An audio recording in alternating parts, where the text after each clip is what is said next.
J'ai jamais été très bricoleuse, mais ça m'attirait pas mal l'idée de construire quelque chose de mes propres mains. Et du coup, aussi, on avait à disposition ce lieu où on pouvait avoir beaucoup d'outils.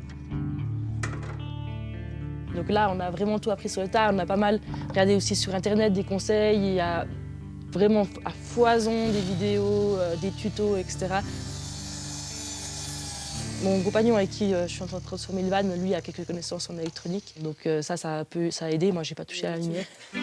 Depuis 9 mois, leur week-end, Chloé et Nick les passent ici. Ils se sont lancés dans l'aménagement d'un van qu'ils projettent d'utiliser pour les voyages et comme point de départ à de longues randonnées. So we're faking the home. Souris. Moi, j'ai fait dans ma jeunesse beaucoup de voyages avec mes parents, dans des motorhomes, j'ai déjà tout fait. Et je trouve vraiment que ça manque de charme. Enfin, c'est tout blanc et gris, et puis c'est pas du tout personnalisé. Et j'imaginais vraiment faire moi-même entièrement tout le van et pouvoir aussi choisir de quelle couleur allaient être les murs, si ça allait être en bois, comment est-ce qu'on allait faire les meubles, etc. Bientôt, il y aura un gros trou ici pour faire une grande fenêtre. Ici, on a 2 sièges avec une table qui sortira ici d'un petit mur qui est en train d'être fabriqué. Et notre grand lit est effectivement king size. Et puis bientôt, il y aura aussi des toilettes ici. Dans une de ces boxes, on a le chauffage ici. Et puis enfin, on aura la douche à l'arrière. Donc voilà, notre petite maison sur roue. Pour l'achat et l'aménagement de ce véhicule utilitaire d'occasion, leur budget initial était de 13 000 francs. Quand on a acheté le van, on l'a acheté pour 9 000 francs. Il date de 2015, mais il a roulé beaucoup de kilomètres. Et puis pour ce qui est de l'aménagement, on a dû mettre de notre propre poche, je pense, à tout casser 2 000 500 francs. Voilà, on a vraiment low budget, on n'a pas beaucoup de sous, donc tout ce qui est meubles, tout ce qui est structure, on a récupéré. Puis pour minimiser les coûts, puis aussi un peu une question écologique, comme ça on n'achète pas des choses neuves. Chloé et Nick ne sont pas les seuls à vouloir voyager et séjourner à bord d'un véhicule aménagé, à vouloir vivre la van life, comme on dit en bon franglais. Promesse de liberté, de beaux emplacements et de communion avec la nature, la vie en van a connu un bond de popularité sans précédent ces dernières années, notamment grâce à Instagram où le hashtag vanlife a été utilisé plus de 12 millions de fois. En Suisse, cet engouement s'est traduit par 3 fois plus d'immatriculations de camping-cars en 10 ans. Nous quittons le canton de Neuchâtel pour les environs de Sierre.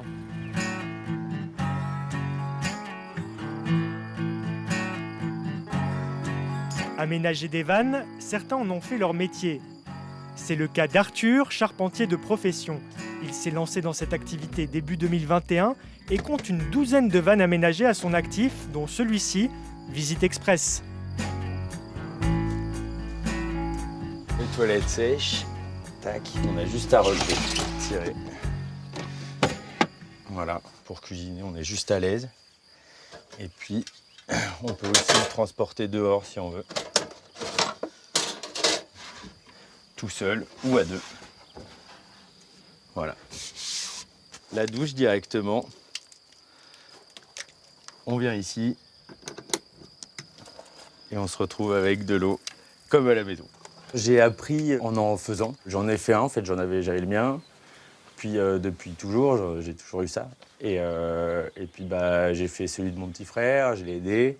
Et puis petit à petit, les gens ont vu ça. Et voilà, une demande a fait que les unes après les autres, j'ai ouvert l'entreprise parce que j'avais assez de boulot devant moi, quoi. Puis moi, l'idée, c'était vraiment de faire en fonction de la personne.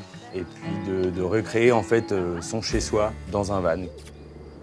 Alors, dis donc, ça a bien avancé. Bah ouais, tu vois. J'avais entendu parler de Arthur qui aménage les vannes et j'avais envie que ce soit bien fait. Moi, ça m'aurait pris des années pour bricoler le van comme j'avais envie et du coup, je me suis dit, allez, on va voir comment on peut collaborer ensemble. Ton petit casier à ski comme tu voulais. Là, il y a bien de la place. Voilà, sur les 2 mètres. Rajouter le... Ouais, ton tiroir pour tes vélos, pour pouvoir être à l'aise. Tu pourras rentrer directement, ouais. C'est un mode de voyage qui me plaît bien, ouais. Voilà. Je pense qu'on peut prendre le temps, c'est beaucoup de liberté. Et puis on a peu de contraintes pour se déplacer, s'arrêter à des endroits qui nous plaisent, être spontané, suivre un peu la météo aussi. Parmi les éléments à bien contrôler, la découpe de carrosserie, les fixations, l'eau, le gaz et l'électricité. Alors là, j'ai mis ton système électrique là-bas, donc avec convertisseur solaire, ta batterie. Là en haut, tu vois, tu as ton voltmètre et tes... Comment on fait pour qu'il n'y ait pas tout qui parte en l'air quand on freine? C'est le problème un peu de tous les camping-cars et tout ça, donc il faut que ce soit fixé comme il faut, donc des prises de structure directement sur la carrosserie ou sur le châssis. Après toi. Le poids du véhicule aménagé ne doit pas dépasser 3500 kg, passagers et bagages inclus. Ouais, donc là, tout ton système Au-delà, électrique, il faut un permis de conduire de catégorie C. Du coup, j'en ai refait un gabarit. Les premières fois, j'ai un peu fait au plus léger possible. Donc, toujours sur des différences d'épaisseur, donc raboter les bois et tout ça qui permet d'avoir une légèreté. Et aussi l'essence de bois utilisée. Du chêne, par exemple, voilà, c'est trop lourd, donc on ne pourrait pas faire tout un van en chêne. Tu pourras ranger 2-3 tasses, 2-3 torchons et tout. De toute façon, il ne faut pas mettre trop de poids en hauteur. Ouais. Tout ce qui est lourd, tu t'essayes de plaquer au sol rien que pour le van. Tu vois. Arthur aura travaillé 2 mois à plein temps sur ce van. Ajoutez à cela le prix du véhicule et de l'équipement. Combien Laure devra-t-elle débourser? Ça m'a coûté 19 000 à l'achat, juste le fourgon. Et puis c'est vrai que le marché, ça a pas mal augmenté les derniers temps avec le Covid. Tout le monde cherchait ce genre de véhicule à aménager.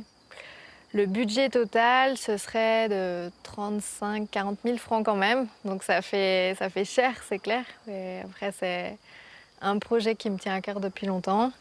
Et puis si on regarde comparé à des véhicules qu'on trouve déjà tout aménagés, ça reste correct dans le prix. Direction Étanières, au nord de Lausanne. Ici, des vannes et des camping-cars tout équipés, on en trouve à foison, à la vente et à la location. Alors aujourd'hui, nous vendons à peu près 50% de vannes et 50% de camping-cars. Donc ça a beaucoup évolué ces 10 dernières années, où le ratio était à peu près de 10% de vannes pour 90% de camping-cars. Cette poussée de la vente de vannes est liée à un attrait plus important chez une clientèle plus jeune, qui cherche des véhicules plus compacts, afin d'être plus mobile et pouvoir s'arrêter un peu partout. Mais au fait, quelles sont les différences entre un camping-car, un van et un van compact? Démonstration avec Dan Funkmüller. Sur un camping-car, le véhicule arrive à l'usine avec la cabine à l'avant et uniquement le plancher du châssis, les 2 roues à l'arrière. Et le fabricant du camping-car va installer d'abord le plancher, l'isolation, l'ameublement, l'équipement et en dernière étape, les parois, le toit et la partie arrière du véhicule. Donc voilà un van aménagé. Contrairement au camping-car, le véhicule arrive à l'usine du fabricant de la partie habitation, comme on le voit ici, et ce fabricant va installer à l'intérieur l'isolation, l'ameublement et les équipements. La salle de bain est modulable. Tirez les WC. Donc là, nous nous trouvons devant un van compact qui présente comme principal avantage de ne pas dépasser la barre des 2 mètres, qui est souvent la limite pour entrer dans un parking. Ça présente aussi le désavantage d'être moins spacieux à l'intérieur et de ne pas pouvoir se tenir debout. Et que souvent, ces véhicules ne sont pas équipés de sanitaires, de salle d'eau. Camping-car, van compact. En entrée de gamme, le prix d'un véhicule d'habitation neuf, tout équipé, est d'environ 60 000 francs. On va se présenter vers le véhicule. Le van compact est pourtant moins équipé. Le prix se justifie par un ameublement qui permet plus de modularité, où souvent la table et les sièges à l'avant vont se transformer en lit, ce qui présente un surcoût par rapport à des meubles fixes qu'on peut trouver dans un van traditionnel. Ce n'est donc pas tant le prix que le projet qui déterminera votre préférence entre ces différents modèles. Et si vous ne voulez pas débourser 60 000 francs, l'alternative, c'est bien sûr la location. Alors que vous soyez plutôt van ou camping-car, le marché est en ébullition et notamment la location entre particuliers. Pour les Bagnoux, dernière étape avant la remise des clés de leur location. Notre maison. Notre maison pour 3 semaines. Non, c'est une vraie douche. Bah ouais. Bah ouais. Nous louons un camping-car pour un peu de confort. Avec un van, c'est trop petit. On se marche tout le temps dessus, donc ça va pas. Voilà. Coût de la location à la semaine, 1200 francs. À ce tarif, Maria et Cyril préfèrent louer qu'acheter. Ouais. Le fait d'acheter un camping-car, c'est un gros investissement. C'est quelque chose que vous devez, durant toute l'année, prendre soin. Vous devez vous en occuper. Là, vous louez pendant 3 semaines. Vous avez un véhicule qui est récent, qui est fiable. Et la moustiquaire en bas. Des vannes et camping-cars, on peut en louer à des professionnels. On peut aussi en louer à des particuliers. Par exemple, via MyCamper, l'Airbnb pour les véhicules de camping en Suisse. Cette plateforme met en relation les propriétaires de véhicules d'habitation avec des personnes qui veulent en louer. Notre plateforme propose plus de 800 vannes aménagées. Donc sur plus de 2000 véhicules, on peut trouver à la fois les nouveaux modèles de camping-car ou bien des vannes vintage comme des vieux Volkswagen T1 ou T2. En moyenne, les vannes aménagées sont moins chères sur notre plateforme que les camping-cars. Pour louer un van aménagé, il faudrait compter environ 135 francs par journée contre 160 francs pour un camping-car. Parmi les 800 vannes aménagées disponibles sur la plateforme, on trouve Uber, l'un des 2 vannes de Yasmine. Ce sont les propriétaires des véhicules qui fixent librement les prix de la location. Voilà. Pour le van de Yasmine, par exemple, c'est 260 francs le week-end. Elle touche 208 francs, tandis que MyCamper prend une commission de 52 francs. Là-dessus se rajoutent des frais de service de 15 francs 60. À l'arrivée, le locataire payera donc 275 francs 60, assurance incluse. L'avantage que j'ai eu tout au début de louer ce véhicule via MyCamper, c'est que c'était mon véhicule privé. Je voulais me lancer dans l'activité de la location. Tout était fourni en fait. On avait l'agenda, on avait les contrats qui étaient conclus lors du paiement, tout était fait. Ensuite, je dirais que l'inconvénient, ce serait peut-être la commission, mais ce n'est pas forcément un inconvénient parce que le travail est tout fait au préalable. Donc le contrat est fait, on n'a plus qu'à venir à la remise du véhicule et à les laisser partir. Et du coup, quand il y a quelqu'un qui vient, nous on conseille tout le temps de prendre au moins 1 heure pour faire le tour du véhicule. Alors moi je calcule environ 20 à 30 minutes. En réalité, MyCamper ne se déplace pas pour vérifier l'état des véhicules proposés sur leur plateforme. Mais alors, comment font-ils pour savoir si ceux-ci tiennent la route ? MyCamper vérifie le permis de circulation de chaque véhicule avant qu'il soit publié sur la plateforme. Oui. Mais les propriétaires, une fois que la location elle a commencé, on verse le paiement 1 jour après au propriétaire pour que s'il y ait une mauvaise surprise lors de la remise du véhicule, le locataire a juste à nous appeler pour nous dire qu'il a eu un problème et ça prévient les arnaques. Sur notre plateforme, il y a un système de notation mutuelle, donc les propriétaires peuvent noter les locataires et les locataires les propriétaires. Et il y a aussi également le côté économie circulaire et économie du partage, parce qu'en fait, on utilise des ressources qui sont déjà produites et déjà existantes. Yasmine est propriétaire d'un 2e van qu'elle loue directement via sa propre société. Après 2 ans d'activité, je me suis rendu compte que ça fonctionnait bien. Et j'ai créé un van aménagé uniquement pour la location. Mon but, c'est vraiment à moyen long terme, c'est-à-dire 3-4 ans, de le rentabiliser, de le payer et peut-être d'en acheter un autre plus tard. Voilà, donc pour l'ouverture des portes, je vous présente Henri. C'est donc avec Henri que Laura et Damien vont vivre leur première expérience de van life. 260 francs les 2 nuits, sans les options. Ça fait 2 ans qu'on voyage plus trop, puis c'est vrai qu'avant on aimait bien voyager, mais on allait un peu à 4 coins du monde. Ouais. et puis là on avait besoin de recommencer un peu à voyager, mais on n'a plus envie forcément de prendre l'avion, et puis on aimerait consommer un peu local, et puis on se dit qu'en Suisse il y a tellement de belles régions à découvrir que c'est une bonne opportunité que de voyager avec un van comme ça. Le voyage qui peut être à côté de chez nous, simplement, la van life c'est une bonne manière d'explorer différemment autour de chez nous. La nature, on essaie de la préserver. Vous trouvez les toilettes ici dessous. Vous avez une petite cabine de douche dans laquelle vous pouvez poser vos toilettes. Voilà. À quoi ressemble un petit toilette. Donc, nombre de clés, vous en avez une. Je vous la confie. Faites attention de ne pas la laisser à l'intérieur, parce que peut-être qu'il peut se fermer. Papiers du véhicule, ils sont sous le pare-soleil.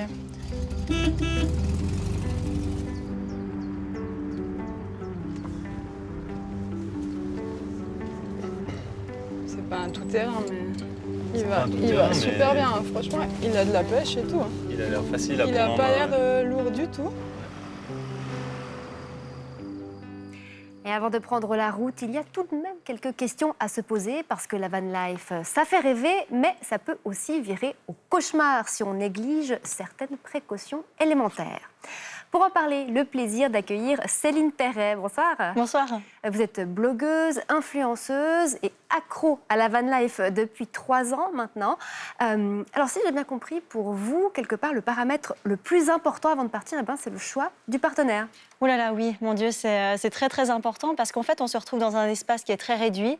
Et finalement, être dans un espace très réduit, ça peut exacerber les impatiences, l'agacement, etc. Et si on se trouve avec quelqu'un qu'on ne connaît pas forcément très bien, avec qui le caractère ne matche pas forcément parfaitement, ça peut vite virer au cauchemar, franchement. Ça peut être compliqué d'être enfermé dans un petit espace. Oui. Un autre paramètre qu'on n'a pas forcément à l'esprit, c'est qu'il y a des vannes dans lesquelles on peut se tenir debout et d'autres pas. Et d'après vous, ça, c'est une différence fondamentale. Totalement fondamentale, parce que imaginons, typiquement dans un van où on ne peut pas se tenir debout, si on a une journée de pluie, qu'est-ce qui se passe? On est bloqué dans le van et on est bloqué à l'horizontale ou alors sur les sièges qui sont à l'avant. Donc le confort est quand même largement diminué, alors qu'un van qui s'ouvre au niveau du toit ou alors qui est tout simplement assez haut au niveau du toit, alors là, on peut être debout toute la journée, il n'y a aucun problème, qu'il pleuve, qu'il vente, on a un espace de vie, disons, dans lequel on peut se tenir debout et ça change, franchement, ça change tout. Question sensible aussi, c'est celle de l'hygiène. Là, quel conseil est-ce que vous donneriez aux néophytes? Alors, il faut y penser avant de partir parce que l'hygiène, effectivement, ça peut être problématique dans un van.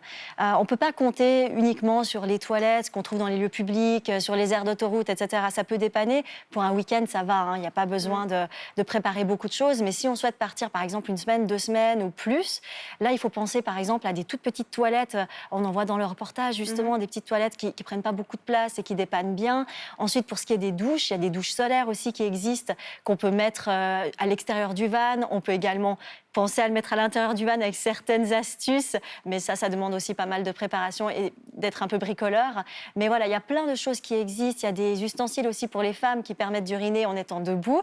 Donc ça existe aussi. Voilà, il y a des astuces qu'on se donne aussi dans la communauté des vanlifers et qui permettent d'avoir une hygiène qui est tout à fait irréprochable, même en partant des mois. Un mot encore sur la température, parce que là, il faut être prudent s'il se met à faire très chaud ou au contraire très froid. Ah oui, complètement. Typiquement, là aussi, il y a plusieurs types de vannes et de fourgons. Il y en a certains qui sont isolés, donc qui permettent de voyager également en hiver. Il y en a d'autres qui n'ont pas cette isolation et qui n'ont pas non plus de chauffage indépendant et qui ne permettent pas de partir en hiver, typiquement. Donc là aussi, selon le van qu'on va louer ou alors qu'on va aménager pour soi, bien être au courant de ça. Est-ce que je souhaite voyager en hiver également? Dans ce cas-là, je vais isoler mon van, je vais investir dans une batterie et un chauffage autonome, ou alors c'est juste pour l'été, pour des petits voyages comme ça. Et puis dans ce cas-là, il n'y a pas non plus besoin de chauffage. Vous me disiez, vous, à moins de 8 degrés la nuit, vous ne dormez pas dans votre van? Non. Je suis frileuse et puis à moins de 8, non, là, ça ne joue pas. Mais c'est vrai qu'avec une grosse couette, quand même, on peut encore voyager en octobre, en novembre, selon en Suisse. Merci beaucoup, Céline Perret, pour tous vos conseils et bonne route. Merci beaucoup. Et l'autre aspect qu'il ne faut pas négliger avant le départ, c'est celui des points de chute. Parce que même avec un van compact, on ne peut pas camper n'importe où, d'autant que les lieux favoris des voyageurs sont pris d'assaut et que les autorités serrent la vis. Explication.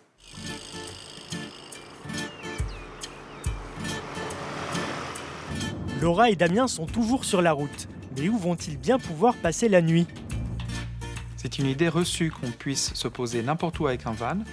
Lorsqu'on voyage avec un van ou un camping-car, on aime partir à l'aventure, mais la spontanéité peut être synonyme de localité et d'autorité locale qui ne vous permettent pas de vous garer n'importe où. Et donc, c'est important de le préparer à l'avance pour ne pas avoir de mauvaises surprises et profiter de ses vacances. En Suisse, la loi n'interdit pas formellement le camping sauvage et délègue cette réglementation au niveau des cantons et des communes. Allons dans 2 communes voir comment ça se passe. Commençons par Noville, dans le district d'Aigle, à l'embouchure du Rhône. que nous acceptons à nos villes, c'est que les gens passent une nuit sur une place de parc officielle. On doit quand même avoir en respect quand même des lois, des règlements. Il ne faut pas vous installer au milieu de la forêt ou bien dans un champ, comme ça. Et surtout pas dans la réserve naturelle des Grangettes où le camping sauvage est strictement prohibé. Pour mettre en vigueur ces interdictions, la commune a installé plusieurs panneaux. Et ces panneaux ont été posés il y a une année. Et on constate chaque année qu'il y a une augmentation en fait, de la fréquentation de la commune.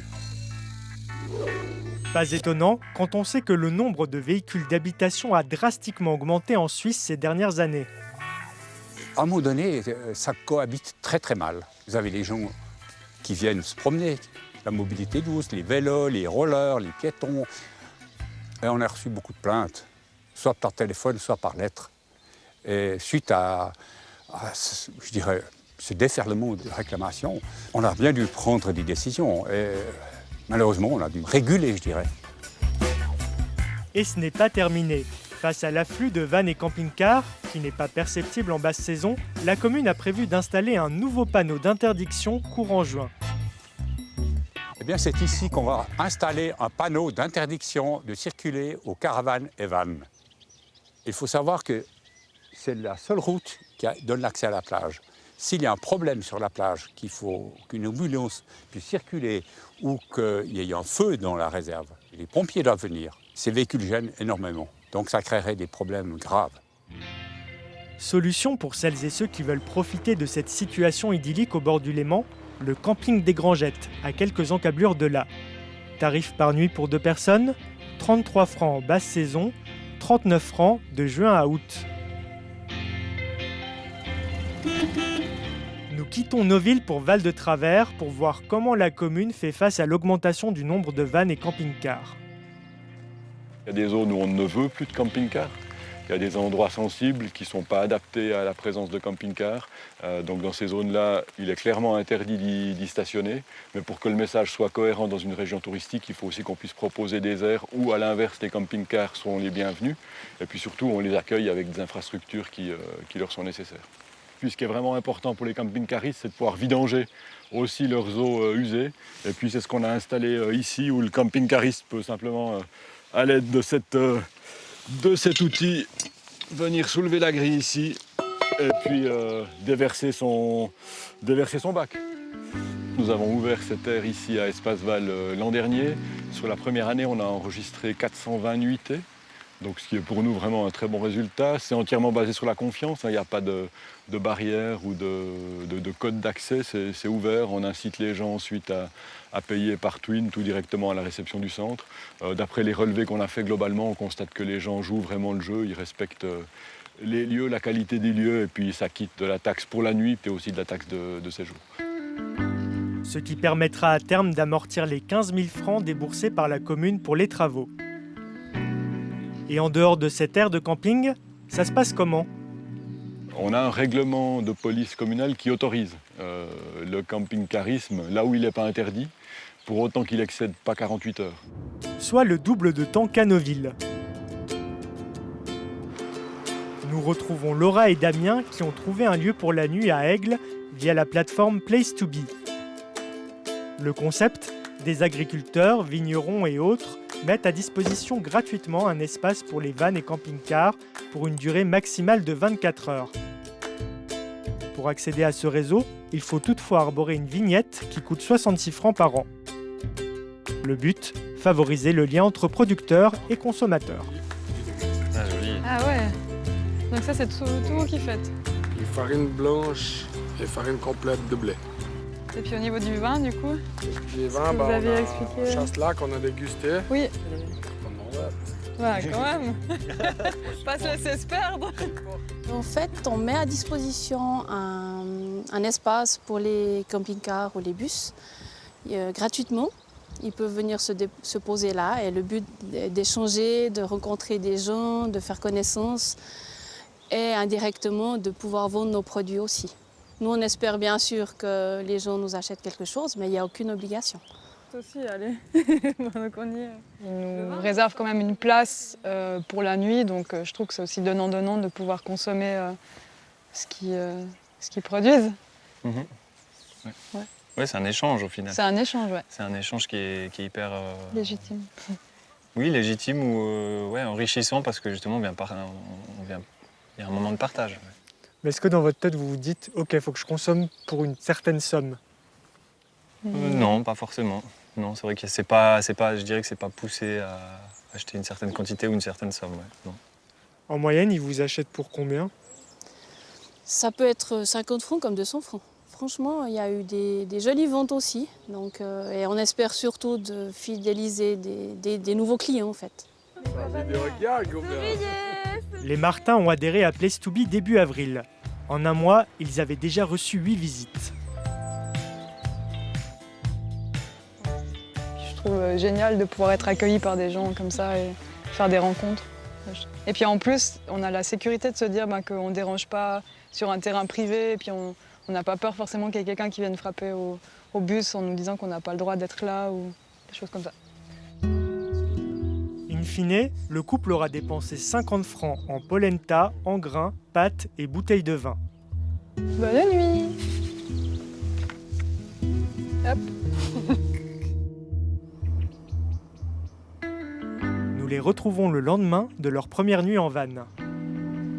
Et franchement, on a super bien dormi. Ouais, étonnamment bien. Ouais. Moi, je m'attendais à être un peu à l'étroit, mais en fait, parfait. C'était une très bonne nuit, au calme. Immersif. On dit stop. Hein. Ça mérite. Hein. Puis de se réveiller comme ça dans la nature, c'était cool aussi. Ouais. Ah bah on a fait notre petite toilette au lavabo. Voilà, ouais. Et puis c'était insolite, et puis c'était chouette. Puis on se sent pas forcément sale, on n'a pas... Ouais. Non, et puis là où on est, on avait la possibilité de trouver des toilettes publiques pas très loin, donc il y a ce côté pratique aussi, suivant où on va. La suite de leur séjour en van se prolongera du côté de la vallée de Joux, loin de nos caméras. Voilà pour la Suisse, on va regarder comment ça marche maintenant dans les pays voisins. Bonsoir Charles Reinmann. Bonsoir Linda. Vous êtes l'un des auteurs de ce reportage. Alors, si on va en France ou en Italie, où est-ce que j'ai le droit de m'installer avec mon van ou avec mon camping-car? Vous trouvez aussi dans ces pays des campings traditionnels et des places de parc tout équipées.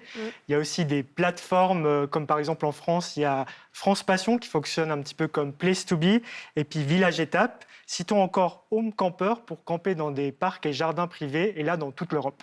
Et puis, je peux aussi garer mon véhicule dans un parking classique. Exactement, comme une voiture lambda, mais à condition que ce véhicule d'habitation ne déplace pas le marquage. Et puis attention, ce n'est pas parce qu'on est autorisé de stationner qu'on est autorisé à camper. Donc vous n'avez pas le droit de vous parquer et là de sortir table, chaise, déplier le haut-vent, mettre le véhicule sur des cales. À défaut, vous risquez d'être verbalisé. Pas d'apéro sur les parkings. Donc, est-ce qu'il y a des endroits où je n'ai pas du tout le droit de me garer avec ce type de véhicule? Exactement, il y a des règles qui sont similaires à celles pour le camping sous tente. Vous ne pouvez pas camper dans des réserves naturelles, non plus en rivage de bord de mer. Mais là, vous cassez le rêve quand même. Hein. Désolé. Et puis, proximité de sites classés. Et puis, il y a certaines zones aussi qui sont fixées par des arrêtés municipaux où on n'a pas le droit de camper. Ouais, donc c'est vraiment important de se renseigner dans toutes les communes où l'on se rend avant d'y aller pour ne pas avoir de mauvaises surprises. Charles, quand on pense évasion, forcément, on pense aussi camping sauvage. Ça, est-ce que c'est autorisé en France ou en Italie? C'est interdit dans pratiquement toute l'Europe. Il y a des exceptions, les pays du Nord, comme la Suède, la Finlande, la Norvège, l'Écosse aussi. Et puis aussi en Albanie, en Roumanie ou dans les pays baltes. Et là, c'est autorisé. Donc là, le camping sauvage est autorisé, moyennant le respect de certaines règles quand même. Oui, c'est toujours mieux d'utiliser un réchaud à gaz pour faire un feu plutôt que faire un feu comme ça en pleine forêt. Et puis aussi, il y a des trucs un peu de base comme prendre tous ses déchets, penser à s'équiper d'une pelle pour enterrer ses besoins. Également, ne pas mettre la musique à coin pour effrayer la faune. Et puis, une petite astuce, c'est ne pas taguer le lieu dans lequel on est, donc ne pas géolocaliser sur les réseaux sociaux notre spot de rêve, afin que celui-ci puisse un peu rester sauvage. Merci beaucoup, Charles, pour ces explications. Très bonne soirée à vous. À vous aussi, merci. Et pour boucler ce chapitre sur les vannes, le regard acéré de notre chroniqueur Benjamin Descoster, pas franchement séduit par la poésie de la van life. Dormir dans sa bagnole au quotidien, c'est être pauvre. Mais dormir dans sa bagnole le week-end et sur Instagram, c'est être libre. La van life, c'est quand même magique. Et être libre, c'est très important. La liberté, yes. Et en plus, ça coûte une blinde. Genre 40 000 francs pour un van que tu fais aménager. Alors oui, comparé à d'autres voitures, ça va. Mais on pourrait comparer à un logement. Et avec 40 000 balles, t'as les fonds propres pour t'acheter un appartement à la chaux de fond. Après, je sais pas ce qui est mieux. Être à la merci des agents immobiliers ou des garagistes? Non, l'avantage avec le van, c'est que tu peux partir de la chaux de fond. Alors, en fait, c'est facile de dépayser un citadin. Tu le fous sur un parking, mais avec 3 arbres derrière, c'est la déglingue. Sinon, on peut trouver une bonne occasion et l'aménager soi-même. Enfin, vous peut-être, moi pas. Je suis pas bricoleur. Alors, foutre de l'électricité pas loin d'une bonbonne de gaz, tout près d'un réservoir rempli d'essence, le tout pour aller à 120 km/h sur l'autoroute, c'est l'aventure. Tu sais pas où tu pars, ni si tu rentres. C'est pour ça que c'est important de faire appel à une ou un professionnel des vannes. Genre un humoriste. Van. Alors là, on est dans un van compact. Le désavantage de ce genre de véhicule, ce serait que t'as pas la place pour installer des sanitaires. Ce qui est pas si grave. C'est quand même mieux de pas chier dans sa caisse. On n'est pas des chats. Bon, alors celui-là, il n'est pas très aménagé, mais vous pouvez vraiment le personnaliser pour une ambiance un peu bohème, avec des petits rideaux, un attrape-rêve, un plaid, une citation sur l'avenir. L'avantage, en plus, c'est que comme il n'y a pas trop de place, tu as moins de possibilités de montrer ton mauvais goût. Non, mais je juge pas. Je juge complètement. Non, c'est bien. Vous pouvez partir librement à l'aventure en évaluant avant si vous avez le droit de vous arrêter pour faire du camping sauvage et en espérant que vous trouviez encore des places libres pour les vannes spontanées dans les zones organisées pour la spontanéité. Ça fait rêver, hein? Ça fait pas du tout rêver quand même. Non, au fond, la spontanéité, ça demande pas mal d'organisation et la liberté, ça demande pas mal de contraintes. C'est peut-être pour ça qu'on a inventé les maisons. Et le temps maintenant de retrouver Viviane Gabriel pour un point sur l'actualité conso. Bonsoir. Bonsoir. Alors, on vient de parler de location de van, vous nous parlez de location de voiture. Imaginez la scène, vous ramenez votre voiture de location en dehors des heures d'ouverture de l'agence. Pour vous, tout est en ordre. Et le lendemain, vous découvrez que 1 600 francs ont été débités de votre carte de crédit. Pour un dégât sur la voiture en question, donc. Un impact sur le pare-brise, plus petit qu'une pièce de 2 francs, en l'occurrence, donc c'est la douche froide. Et comme l'inspection du véhicule a eu lieu en l'absence du locataire, eh bien, c'est difficile de la contester sans preuve, sans photo. Ça, c'est un cas réel qui a été rapporté à la FRC, la Fédération romande des consommateurs, qui constate une multiplication de ces problèmes. Souvent, pour des locations avec Hertz, les sommes en jeu vont de 500 à 2000 francs, tout de même, c'est pas rien. Alors Hertz, justement, qu'est-ce qu'ils répondent? Qu'en cas de restitution en dehors des heures d'ouverture, le client est responsable jusqu'au moment où un collaborateur a entre les mains les clés du véhicule, donc ça peut être un laps de temps relativement important. Et puis qu'en cas de dommage, le client peut toujours avoir accès au calcul des coûts et aux photos avant-après. Donc mieux vaut prendre aussi soi-même des photos du véhicule au moment où on le rapporte pour se couvrir et puis, dans la mesure du possible, le ramener pendant les heures d'ouverture. Et dernière précision, selon la FRC, l'agence de location doit faire son possible pour réduire le dommage et donc ne pas remplacer le pare-brise si on peut juste réparer l'impact. On passe à votre panier avec, pour commencer, une bouteille de vin. Voilà, une bouteille de vin achetée à la Migros. Ouais, sauf qu'on ne connaît pas encore les résultats du vote sur le oui ou non de l'alcool à la Migros. Mais dans l'intervalle, on peut tout de même se fournir sur Migros Online, ou alors à Migros Lino, ou dans les magasins partenaires Voy, aussi chez Denner ou chez Nicolas, qui ne sont jamais vraiment très loin du supermarché. Bref, on a l'embarras du choix. Ouais, c'est vrai, Migros qui s'arrange avec la définition de la non-vente d'alcool dans ces magasins depuis des années. On regardera avec intérêt quand même les résultats de ce vote qui sont attendus pour la mi-juin. Vous nous avez également amené du Bépantène et du Vitamerfen. Oui, des désinfectants à cette saison, avec le retour des shorts, c'est aussi le retour des genoux écorchés. Alors vous le savez, ces deux produits, vous pouvez les acheter librement en pharmacie ou en droguerie. Mais si vous voulez les commander sur Internet et les faire livrer chez vous, vous aurez besoin d'une ordonnance, c'est la loi. Donc ça veut dire que je dois aller chez le médecin pour obtenir une ordonnance pour commander 2 simples désinfectants. Oui, c'est surprenant pour des produits qui paraissent complètement anodins. Alors pour comprendre, nous avons fait appel à la présidente de Pharma Suisse, Martine Rugli, qui nous a parlé des catégories fixées par Swissmedic. Alors exemple, liquide physiologique, catégorie E, aucun problème pour l'acheter sur Internet. Mais pour nos 2 produits catégorie D, Là, il faut un conseil spécialisé, une ordonnance médicale. Quand vous venez à la pharmacie, on vous pose des questions pour savoir si le médicament est bien adéquat pour vous. Et donc, on veut que dans le commerce online, que ce soit pareil. Normalement, on vous pose une de petites questions. Des fois, vous ne remarquez même pas. On vous dit, c'est pour vous, c'est bien pour vous, ou bien vous l'avez déjà utilisé. Pour certains médicaments qui sont relativement simples à utiliser, où il n'y a pas de risque, les questions qui sont posées en pharmacie sont très légères. Reste que vous l'avez constaté sur le terrain, ces conseils, même légers, ils n'existent pas toujours. Ça, c'est la première incohérence. Et ça ne s'arrête pas là, parce que si on a l'ordonnance pour ces médicaments et qu'on essaye de les acheter en ligne, qu'est-ce qu'il se passe? J'ai essayé sur 6 différents sites internet, Amavita, Benu, Coop Vitality, Pharmacie Plus, Sunstore et Zur Rosé. Oui, Zur Rosé qui est donc spécialisé dans la vente en ligne de médicaments, justement. Et donc Alors, Zur Rosé n'avait pas ces 2 produits en stock. Et quant aux 5 autres, ils ne m'ont proposé qu'un click and collect. Oui, ça c'est une sorte de compromis finalement. Vous commandez les médicaments en ligne et puis vous allez quand même les chercher à la pharmacie après. Exactement. Donc, morale de l'histoire, même avec une ordonnance, impossible de se faire livrer ces 2 produits chez soi. Ça m'a surpris, mais pas Martine Rugli. Normalement, pour ce genre de produits, vous n'allez pas chez le médecin. Et on sait très bien que ça augmente les coûts de la santé. C'est des produits que normalement on vient chercher à la pharmacie. C'est pour ça qu'elles ne vous l'ont pas proposé. Vous auriez eu d'autres traitements, je suis sûre qu'elles vous l'auraient plus proposé. Si vous la prenez sur votre smartphone et que vous l'envoyez comme ça, le pharmacien ne peut pas contrôler si c'est une ordonnance véritable parce qu'il ne l'a pas dans les mains. Et donc, normalement, à cause de la protection des données, oui, c'est compliqué de le faire. C'est possible. Lorsqu'on travaille avec certains médecins, on a l'habitude, on peut retéléphoner aussi aux médecins pour être sûr de l'ordonnance et de la validité de l'ordonnance. Alors, résultat des courses, à l'heure actuelle, très peu de pharmacies offrent ce service de commander en ligne et de se faire livrer à domicile. Alors, le Conseil fédéral aimerait simplifier les choses pour l'achat en ligne des médicaments qui, comme ceux-ci, sont vendus sans ordonnance en pharmacie.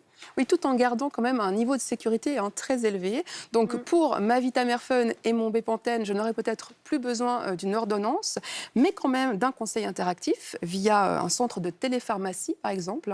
Ça va se discuter avec un changement à horizon 2024. Et puis, vous nous avez apporté également une gourde. Une gourde que j'ai achetée avec un sacré rabais, moins 63% grâce à l'action de Coop Trophée Outdoor. Je l'ai payé 9,95 francs au lieu de 26,95 francs. Donc un bon plan ou pas? C'est pas si sûr, pour la Fondation alémanique de protection du consommateur qui reproche à Coop de prendre ses clients pour des gourdes avec cette action. Le hic, c'est que cette marque Rewind n'existait pas avant cette campagne. Elle a été créée pour l'occasion. Donc il est impossible de vraiment comparer les prix avant-après action. Mais est-ce que ça veut dire qu'on est face là à une fausse action, ce qui serait interdit? Alors le secrétariat d'État à l'économie a tranché, non. Tout est en ordre, parce que ces articles, on peut aussi les acheter au prix normal. Alors, ça, c'est l'aspect juridique, mais cette histoire qui a été révélée par nos collègues de SRF a quand même provoqué la colère de beaucoup de clients Coop. Coop répond avoir fixé ses prix en se calant sur les prix du marché. Merci beaucoup pour vos explications, Viviane. À très bientôt sur ce plateau. Bonne soirée. Afin d'améliorer la qualité de nos services, cette conversation peut être enregistrée. Vous avez certainement déjà entendu ce type de message en appelant le service client d'une entreprise. Mais qu'advient-il ensuite de ces enregistrements? Eh bien, mauvaise surprise, nos confrères de SRF en ont découvert des milliers, accessibles à tous sur Internet, des fichiers qui contiennent parfois des informations terriblement sensibles. Philippe Thiboung. Des colonnes entières de données complètes de clients. Parfois, des conversations très privées, de conseils psychologiques, par exemple. Ici, par exemple, c'est du lourd. Il s'agit d'une femme qui parle de suicide avec un conseiller. La conversation dure 1h30 et elle parle des différentes variantes de ces tentatives.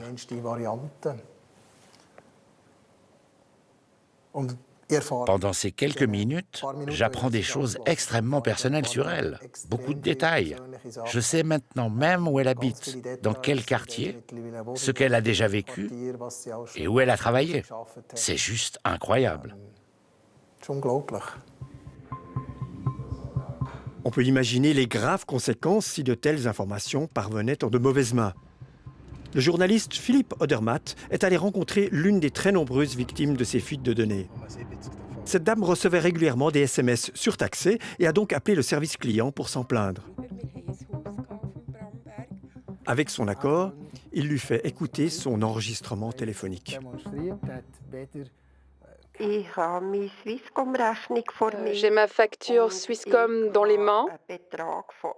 Je vois un montant de 75 francs pour des achats par SMS. J'ai appris que c'est vous qui générez ces frais et qu'en plus, ils sont récurrents. C'est bien vous, ça? Oui, oui.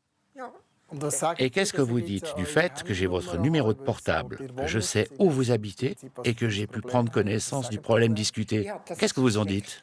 C'est effrayant. Je suis dépassée, je ne comprends pas comment tout ça marche. À l'avenir, je serai prudente, mais je ne sais pas trop quoi faire pour éviter ce genre de choses.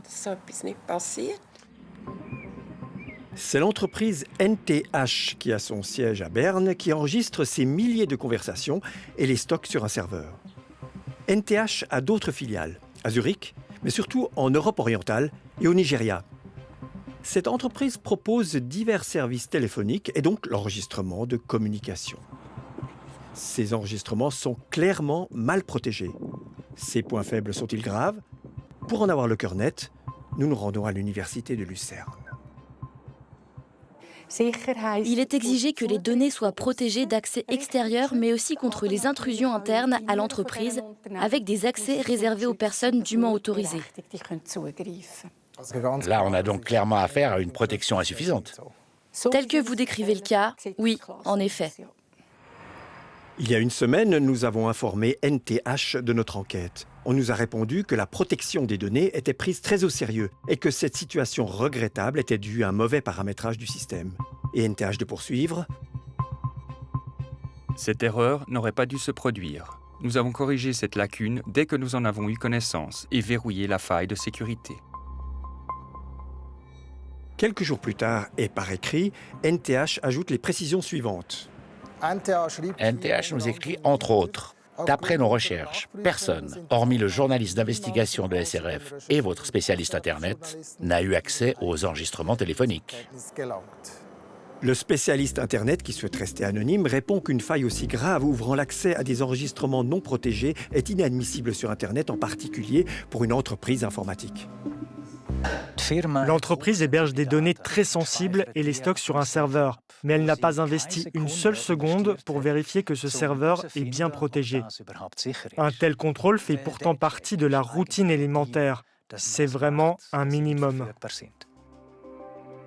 Bienvenue au service client. Afin d'améliorer la qualité de nos services, cette conversation peut être enregistrée. Voilà, vous êtes informés, mais vous ne pouvez pas choisir puisque le client n'a pas la possibilité de refuser d'être enregistré.